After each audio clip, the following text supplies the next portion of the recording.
नमस्कार, मैं हूँ अंकिता शुक्ला। स्वागत है आपका चैनल फॉर न्यूज़ इंडिया में। देखिए, बहुत जल्द एक बहुत बड़ा कवि सम्मेलन का आयोजन होने जा रहा है। मैम, उसके बारे में कुछ हमारे दर्शकों को बताइए। जी, ये 23 तारीख को 4 बजे श्यामा प्रसाद मुखर्जी सिविक सेंटर में केदारनाथ साहनी ऑडिटोरियम में हम सब इकट्ठा हो रहे हैं।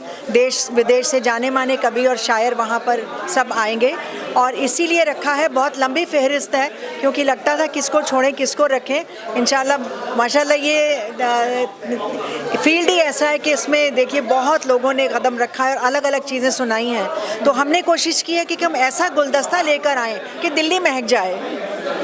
तो इसके पासेस कैसे होंगे और कौन कौन दिग्गज कवि इसमें शामिल होने वाले हैं? इसमें फ़रद अफरीदी जी हैं, आज़म शाकरी जी हैं, अशर इकबाल हैं, इकबाल अज़हर हैं और एकदम ज़बान पे नाम आ नहीं रहे, पवन कुमार IAS जी हैं, बहुत अच्छे पढ़ते हैं, मनु वैशाली हैं, सरिता शर्मा जी हैं, उर्वशी हैं ही हैं और मैं नाचीज़। मैम देखिए, जब से वेस्टर्न कल्चर आ रहा है कहीं ना कहीं हिंदी और जो उर्दू लफ्ज़ है उससे दूरियां बना रहे हैं बच्चे, और जो कह सकते हैं कि जो इस फील्ड में आना चाहते हैं उनके लिए कोई टिप्स दे दीजिए। देखिए, ये स्कूल से शुरू होता है क्योंकि मेरे स्कूल में ख़ुद एक अदब की बिरादरी, एक अदब का महफ़िल होती है, अदब की नशिस्त होती है, गोष्ठी होती है। तो उसके ज़रिए बच्चे आते हैं, पेरेंट्स भी आते हैं, तो वहाँ से बहुत नवांकुर निकले हैं।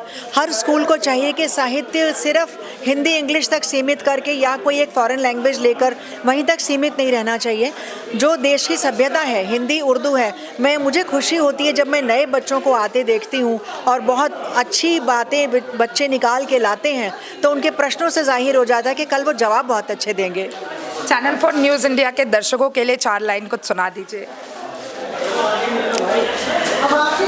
रोशनी के दयार में रहना, रोशनी के दयार में रहना, चांद के ही हिसार में रहना, चांद के ही हिसार में रहना, ये सलीका बहुत ज़रूरी है, एक रहकर हज़ार में रहना। ओहो वाह! अगर आप भी चाहते हैं इसका मज़ा और इसका लुत्फ़ उठाना तो देखिए 23 फरवरी को बहुत बड़ा कवि सम्मेलन का आयोजन हो रहा है। एक बार मैम एड्रेस फिर से बता दीजिए। Shyama Prasad Mukherjee civic centre Minto road में केदारनाथ साहनी ऑडिटोरियम में। तो आप सब जाइए, विजिट करिए और मुझे कमेंट बॉक्स में ज़रूर बताइए कि आपको वहाँ जाकर कैसा लगा।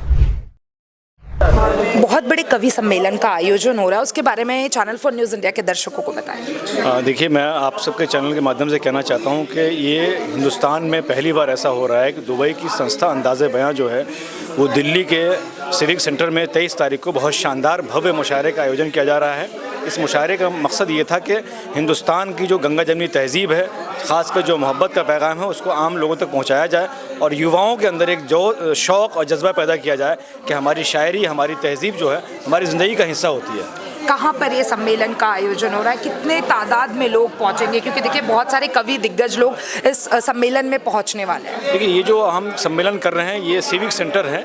आप सब जानते हैं दिल्ली में सिविक सेंटर कहाँ पर है, बहुत मशहूर लोकेशन है और वो ऑडिटोरियम में कम से कम 1000 लोगों की बैठने की व्यवस्था है। तो हमने वैसे टिकट रखा है, लेकिन मीडिया कर्मी के लिए बिल्कुल आपको फ्री पास दिया जाएगा। आप लोगों को आसानी से आप आइए और अपने चैनलों के माध्यम से लोगों तक अच्छी बातें फैलाइए, मोहब्बत का पैगाम दीजिए कि अदब और साहित्य जो है हिंदुस्तान की पहचान है। देखिए, आजकल के जो बच्चे हैं अगर हम ध्यान दें तो ज़्यादातर वो वेस्टर्न कल्चर और कहीं ना कहीं इंग्लिश की तरफ अट्रैक्ट हो रहे हैं, और जो बच्चे शायरी करना चाहते हैं, पोइट्री करना चाहते हैं, उनके लिए कुछ टिप्स दे सकते हैं आप चैनल फॉर न्यूज़ इंडिया के माध्यम से? नहीं, बिल्कुल आपने बहुत अच्छी बात कही कि लोगों को कल्चर में कैसे जोड़ा जाए। बिल्कुल। आमतौर पर युवा जो हैं वेस्टर्न में और मोबाइल की रील में फंसे हुए हैं, उस चक्कर में हमारा कल्चर निकलता जा रहा है। तो ये ज़बान ऐसी तहज़ीब है, ख़ास के वो हिंदी हो उर्दू हो, दोनों एक दूसरे की सगी बहनें हैं, एक भाई हैं एक बहन है। इसलिए नौजवानों से मैं दरख्वास्त करूंगा आपके चैनल के माध्यम से कि लोग वहां पर आएँ और वहां से कुछ ना कुछ अपने लिए लेकर के जाएं, और वाकई आपके माता पिता भी खुश होंगे कि यार बच्चे को अंदर बहुत तब्दीली देख रहा हूं मैं। 4 लाइन हमारे चैनल के माध्यम से। देखिए, वो तो गालिब साहब का बहुत मकबूल शेर है कि हज़ारों ख्वाहिशें ऐसी के हर ख्वाहिश पे दम निकले, बहुत निकले मेरे अरमा फिर भी कम निकले। वाह! तो आप भी ऐसे शायरी का मज़ा लीजिए। 23 फरवरी को आयोजन किया गया है, सभी अपने फैमिली के साथ जाए और एंजॉय करें और हमें कमेंट बॉक्स में ज़रूर बताएं कि आपको वहाँ जाकर कैसा लगा। 23 फरवरी को कवि सम्मेलन का आयोजन हो रहा है, उसके बारे में चैनल फॉर न्यूज़ इंडिया के दर्शकों को बताएं। बहुत बहुत धन्यवाद आपके चैनल के माध्यम से मैं आप सभी को निमंत्रित कर रही हूँ 23 फरवरी को, नॉट 30 फरवरी, 30 फरवरी को इसकी खबरें होंगी, प्रोग्राम नहीं होगा। 23 फरवरी, राइट। तो 23 फरवरी को केदारनाथ साहनी भवन में ये प्रोग्राम होने जा रहा है, जिसमें इंडिया के विश्व के बहुत बेहतरीन और नामचीन शायर हिस्सा ले रहे हैं। बड़े बड़े नाम हैं। मैं सभी से गुजारिश करती हूँ कि हिंदी और उर्दू दोनों बहनें मिलकर के इस कार्यक्रम को, जैसे कि उर्वशी और माला, वैसे ही हिंदी और उर्दू, तो दोनों का संगम वहाँ पर स्टेज पर होगा, मंच पर होगा। आप सभी से मेरी करबद्ध निवेदन है, विनती है, आप उस कार्यक्रम को आएँ और सफल बनाएं। बहुत सारे बच्चे ऐसे, एक बात और कहना चाहती हूँ कि ये अपनी तरह का भारत में ये पहला मुशायरा हो रहा है जहाँ पे दुबई खुद हमारे पास चल के आ रहा है इस प्रोग्राम को करने के लिए। बहुत सारे बच्चे ऐसे हैं जो पोइट्री करना चाहते हैं, आप खुद कविताएं लिखती है, उन लोगों के लिए ये इस सम्मेलन में क्या कुछ देखने मिल सकता है, क्या कुछ सीखने? जी, जो भी लिखने वाले लोग हैं उनकी पहली शर्त तो यही है कि वो आकर के सुने और देखें और पढ़ें। जैसा जब हमने लिखना शुरू किया था तो आप मानेंगे नहीं, न जाने कितने ऐसे प्रोग्राम्स में हम श्रोता बन करके नीचे भी बैठ करके सुना करते थे अपने पसंदीदा शायरों को, अपने पसंदीदा कवियों को, लेखकों को।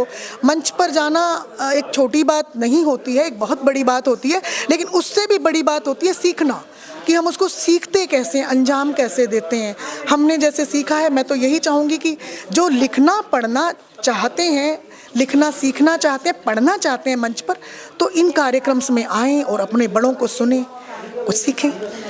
कुछ 4 लाइन हमारे चैनल के माध्यम से दर्शकों के लिए। 4 लाइनें, वैसे तो मैं शायरा हूँ, कवियत्री हूँ, लेकिन मैंने शबरी लिखा है, तो मैं उस पर कहना चाहूँगी। उससे पहले एक किताब लिखी है मैंने, व्यथा कहे पांचाली, उसको मैंने 9 वर्ष में कंप्लीट किया है। तो वहाँ से मैं यही कहूँगी कि जिसने खुद को मथा नहीं है उसकी कोई व्यथा नहीं है, ये पांचाली कह रही है। और शबरी के हवाले से मैं कह रही हूँ कि मैं शबरी हूँ राम की, चखती रहती बेर, तकती राहें आपकी, हुई कहाँ पर देर। और कहना चाहूँगी कि कितने अचरज से भरा शबरी का यह काम, दांतों से लिखती रही बेरों पर वो राम, बेरों पर वो राम। तो आप भी ऐसी कविताओं का लुत्फ उठाना चाहते हैं, 23 फरवरी को सब जाइए, सम्मेलन में शामिल होइए और मुझे कमेंट बॉक्स में ज़रूर बताएं। डॉक्टर ऑर्थो, अब दर्द भी घुटने टेकेगा।